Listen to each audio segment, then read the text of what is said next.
ತಾಲಿಬಾನ್ ಸರ್ಕಾರದ ವಿದೇಶಾಂಗ ಸಚಿವ ಅಮೀರ್ ಖಾನ್ ಮುತ್ತಕ್ಕಿ ಮೊದಲ ಬಾರಿಗೆ ದೆಹಲಿ ಪ್ರವಾಸವನ್ನು ಕೈಗೊಂಡಿದ್ದಾರೆ. ವಿದೇಶಾಂಗ ಸಚಿವ ಎಸ್ ಜೈಶಂಕರ್ ಜೊತೆ ಸಭೆ ನಡೆಸಿದ ನಂತರ ಪಾಕ್ಗೆ ಎಚ್ಚರಿಕೆ ನೀಡಿದ್ದಾರೆ.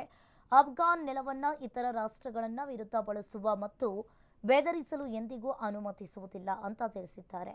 ಭಾರತವನ್ನು ಆಪ್ತ ಸ್ನೇಹಿತ ಅಂತ ಬಣ್ಣಿಸಿದ ಅಮೀರ್ ಖಾನ್ ಅಗತ್ಯದ ಸಮಯದಲ್ಲಿ ಭಾರತ ಅಫ್ಘಾನಿಸ್ತಾನದೊಂದಿಗೆ ನಿಂತಿದೆ. ಅಫ್ಘಾನಿಸ್ತಾನವು ಕೂಡ ಭಾರತದ ವಿರುದ್ಧ ಎಂದಿಗೂ ಹೇಳಿಕೆಯನ್ನು ನೀಡಿಲ್ಲ. ಭಾರತದೊಂದಿಗಿನ ಉತ್ತಮ ಸಂಬಂಧವನ್ನು ಯಾವಾಗಲೂ ಕೂಡ ಗೌರವಿಸುತ್ತದೆ ಅಂತ ಹೇಳಿದ್ರು.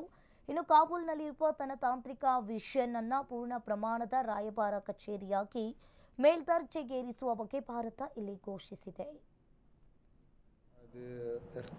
Both sides agreed to create a trade committee to work jointly towards removing any obstacles and challenges and work together to improve on that aspect as well.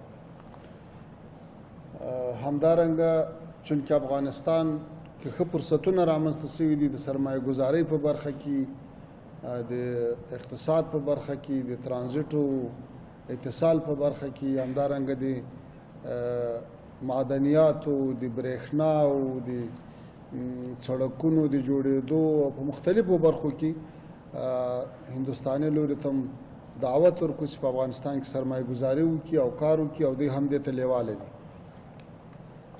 Due to the opportunities that have opened up in Afghanistan in terms of investment, economy, transit, connectivity, minerals, energy, infrastructure, we invite